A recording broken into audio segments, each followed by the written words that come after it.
Good morning. Thank you for joining me in this morning mindfulness practice. If you're a Christian, I wish you a blessed Good Friday, a time for reflection and rest and prayer. I've been talking about faith and the Bible passage, as a man thinketh in his heart, so is he. There's also a book called As a Man Thinketh by James Allen. And it talks about what you believe in your heart is what you are.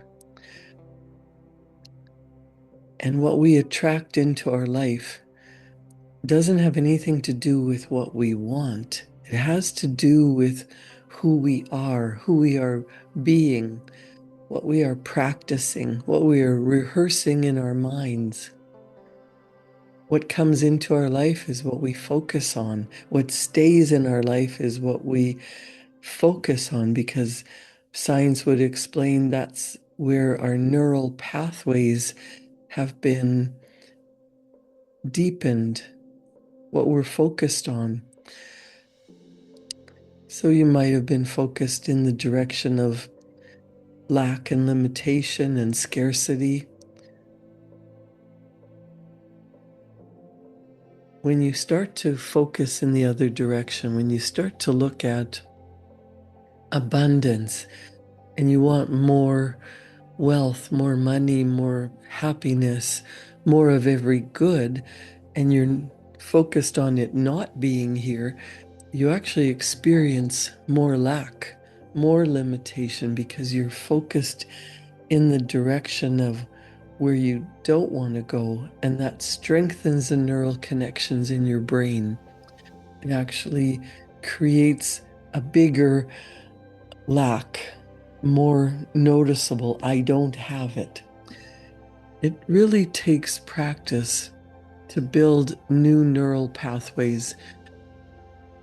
And if you sit quietly and practice gratitude, meditating on all the things that are wonderful, everything that you want as if you already have it, your desires are already here. How would you feel if all the bills are paid and you can go out and do what you want, build your business the way you want it to be, help the people that you want to serve?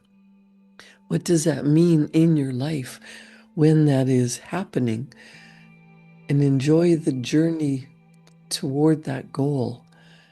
And if you practice prayer, Bible passages, positive affirmations, 5 minutes a day, 5 minutes a day consistently will create a new pathway in your brain. It will strengthen neural connections in the direction of already having what you desire.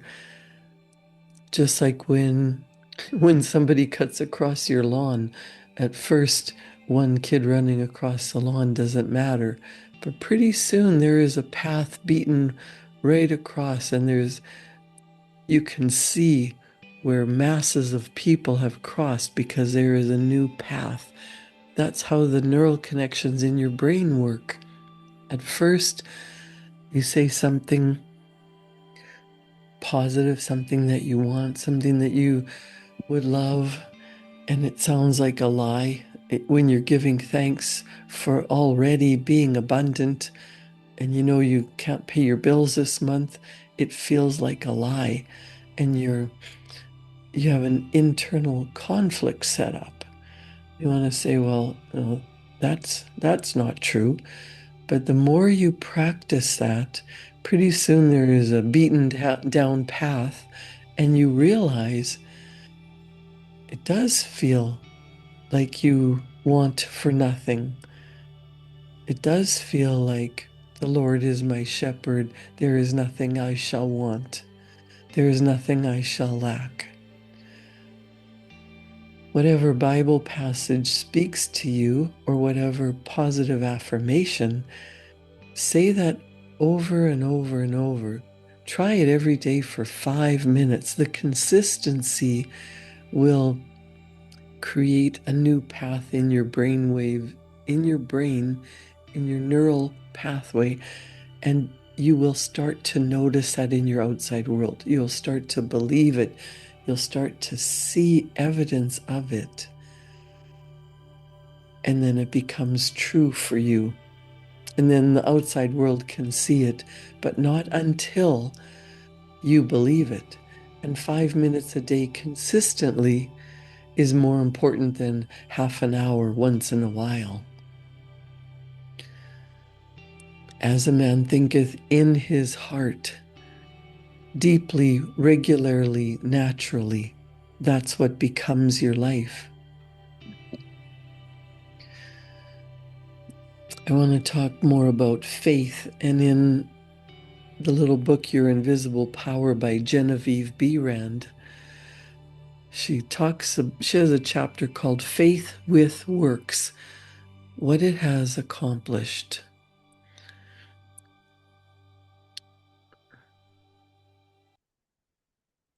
It is said of Tyson, the great Australian millionaire, that the suggestion to make the desert land of Australia bloom as the rose came to him from a modest little Australian violet while he was working as a businessman for something like 3 shillings a day. He used to find these friendly little violets growing in certain places in the woods, and something in the flower touched something akin to itself in the mind of Tyson. He would sit on the side of his bunk at night and wonder how flowers and vegetable life could be given an opportunity to express themselves in the desert land of Australia. No doubt he realized that it would take a long time to save enough money to put irrigating ditches in the desert lands, but his thought and feeling assured him it could be accomplished, and if it could be done, he could do it. If there was a power within himself which was able to capture the idea, then there must be a responsive power within the idea itself, which could bring itself into a practical, physical manifestation. He resolutely put aside all questions as to the specific ways and means which would be employed in bringing his desire into physical manifestation, and he simply kept his thought centered upon the idea of making fences and seeing flowers and grass where none existed at the time. Since the responsiveness of the reproductive creative power is not limited to any local condition of mind, his habitual meditation and mental picture set his ideas free to roam in infinitude and attract to themselves other ideas of a kindred nature. Therefore, it was not necessary for Tyson to wait until he had saved from his 3 shillings a day enough money to irrigate the land, to see his ideas and desires fulfilled, for his ideas found other ideas in the financial world which were attuned in sympathy with themselves, and doors of finance were quickly opened. All charitable institutions are maintained upon the principle of the responsiveness of life. If this were not true, no one would care to give simply because another person needed. The law of demand and supply, the law of cause and effect, can never be broken. Ideas attract to themselves kindred ideas. Sometimes they come from a flower, a book, or out of the invisible. You are intent upon an idea not quite complete as to the ways and means of fulfillment, And behold, along comes another idea from no one can tell where, and find friendly lodging with your idea. One idea attracting another, and so on until your desires are physical facts. You may feel the necessity for improvement in your finances and wonder how this increase is to be brought about when there seems suddenly to come from within the idea itself, the realization that everything, even money, had its birth in thought, and your thoughts turn their course. You simply hold to the statement or affirmation that the best and all there is yours. Since you are able to capture ideas from the infinite through the instrument of your intuition, you let your mind rest upon that thought, knowing full well that this very thought will respond to itself. Your inhibition of all doubt and anxiety enables the reassuring ideas to establish themselves and attract to them the I can and I will ideas, which gradually grow into the physical form of the desire in your mind. In the conscious uses of the universal power to reproduce your ideas in physical form, 3 facts should be borne in mind. First, all space is filled with creative power. Second, this creative power is amenable to suggestion. And third, it can work by deductive methods only. As Troward tells us, this last statement is an exceedingly important point, for it implies that the action of the ever-present creative power is in no way limited by precedent. That means it doesn't matter what happened in your past. The creative power within you is infinite. You start to get an idea of what it would feel like to have all the money you need to do what you want. It doesn't matter what your current conditions are or what happened to you in your past. The creative power works now.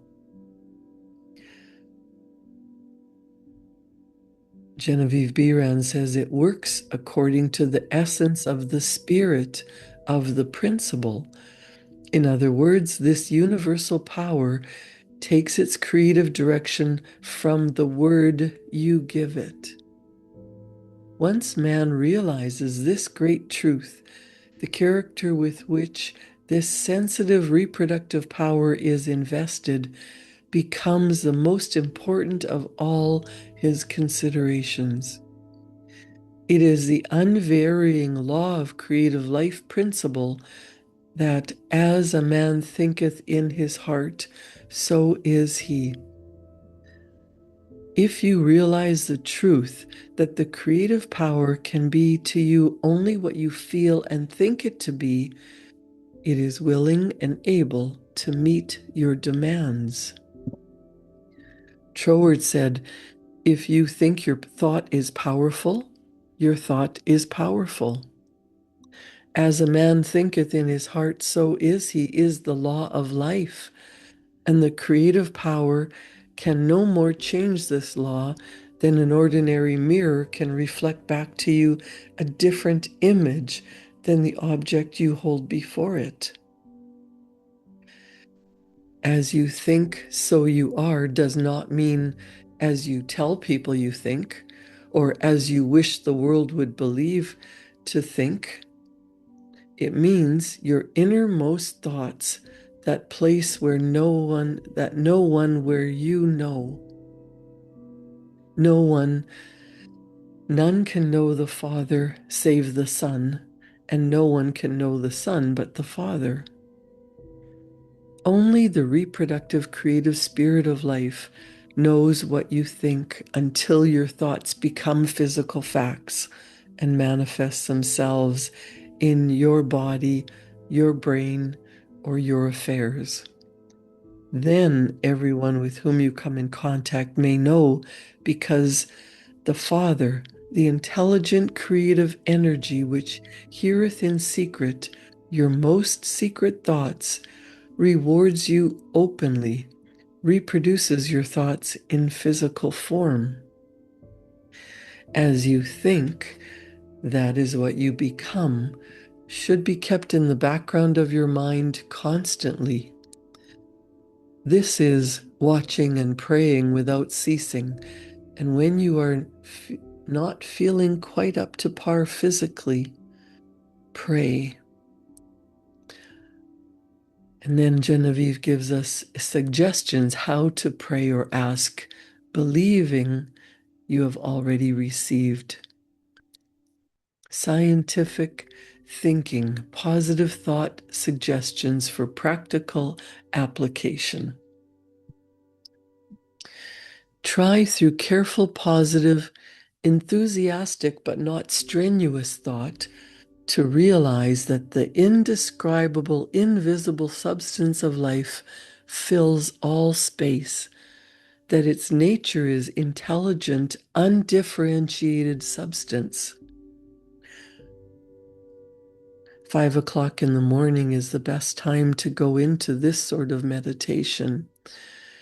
If you will retire early every night for 1 month, and before falling asleep, firmly impress upon your subjective mind this affirmation: my Father is the ruler of all the world and is expressing his directing power through me. You will find that the substance of life takes form in your thought molds. Do not accept this suggestion simply because it is given to you. Think it over carefully until the impression is made upon your own subconscious mind understandingly. So I'll say it again. My Father, you might say God or guardian angel, God above, God, Jesus, Holy Spirit.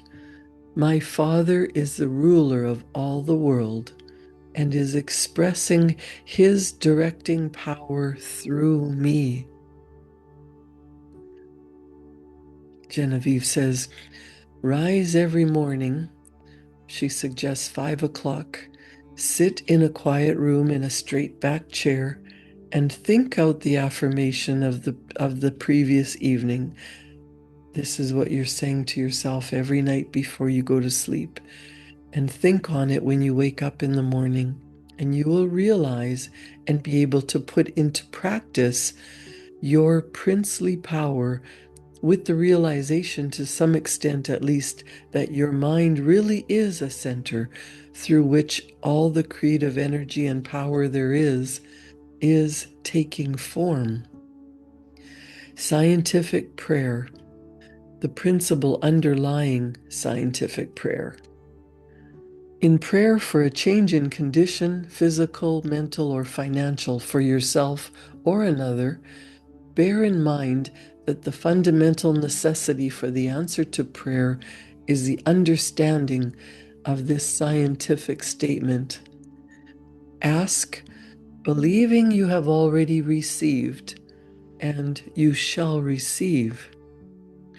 This is not as difficult as it appears on the surface once you realize that everything has its origin in the mind, and that which you seek outwardly, you already possess. No one can think a thought in the future. Your thought of a thing constitutes its origin. Therefore, the thought form of the thing is already yours.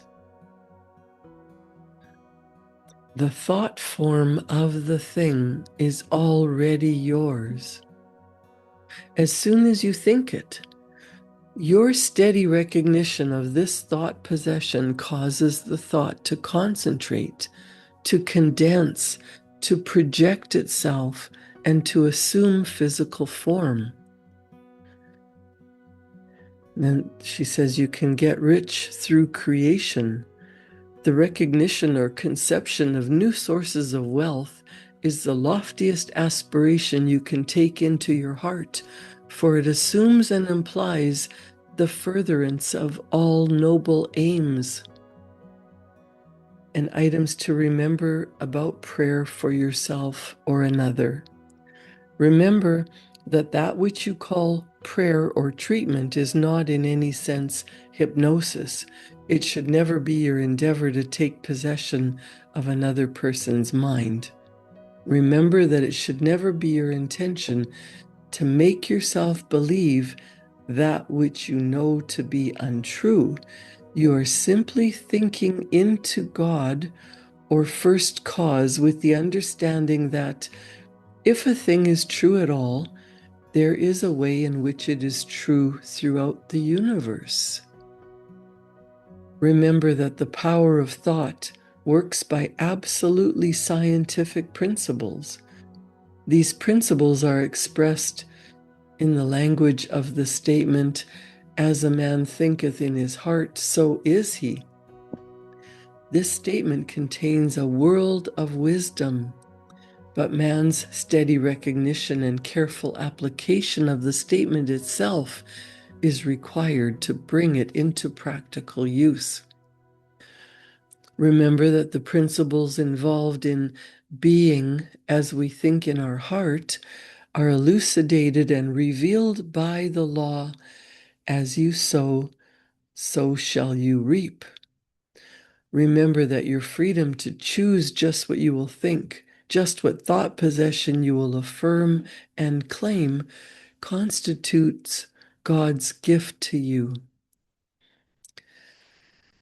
It shows how First Cause has endowed every person with the power and ability to bring into his personal environment whatever he chooses.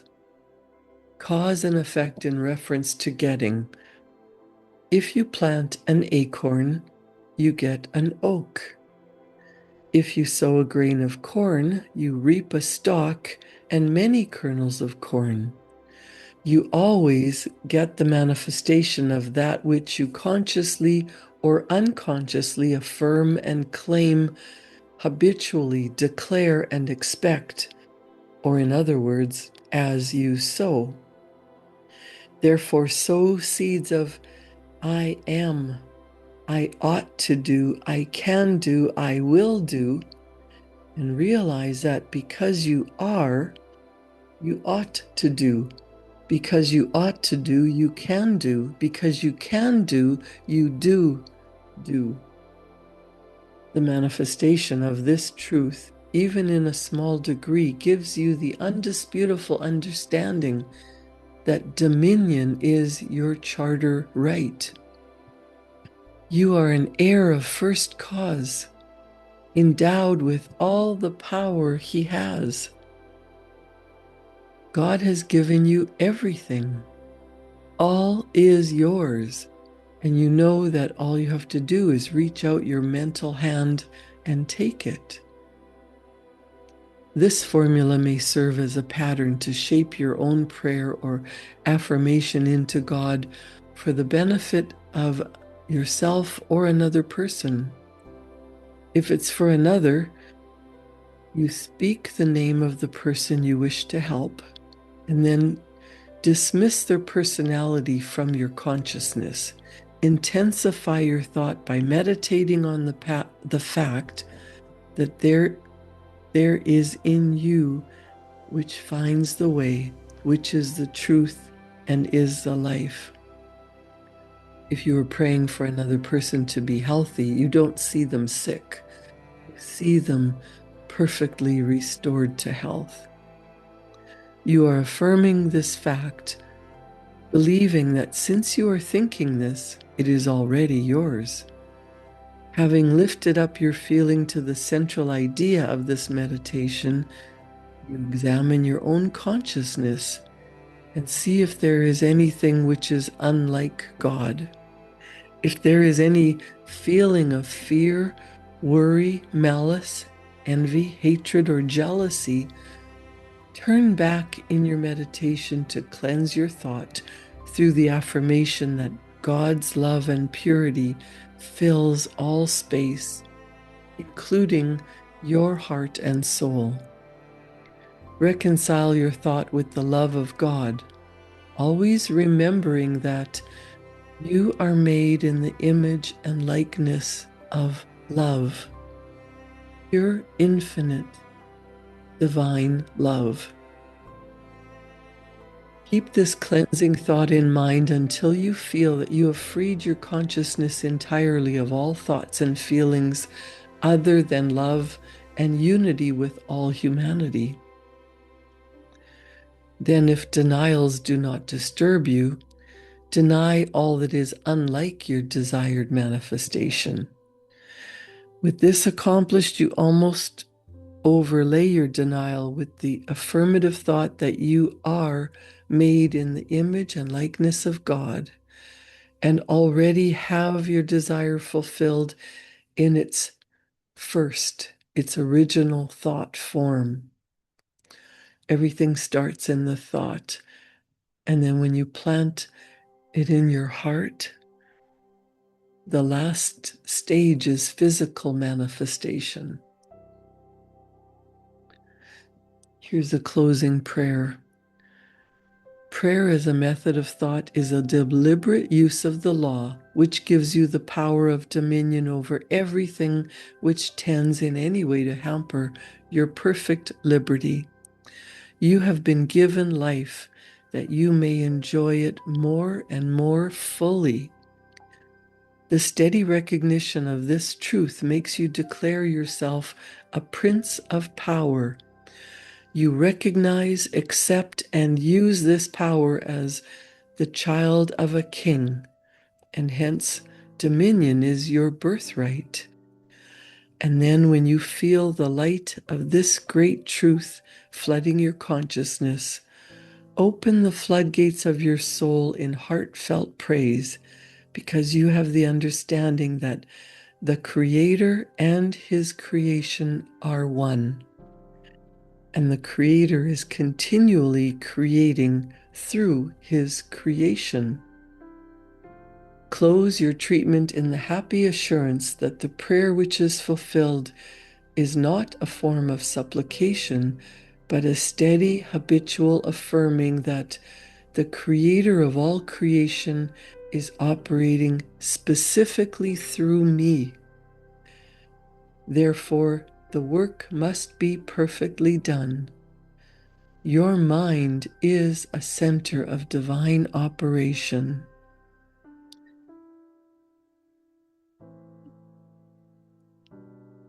Your mind is a center of divine operation. Create a wonderful day. Enjoy this beautiful long weekend. Happy Easter.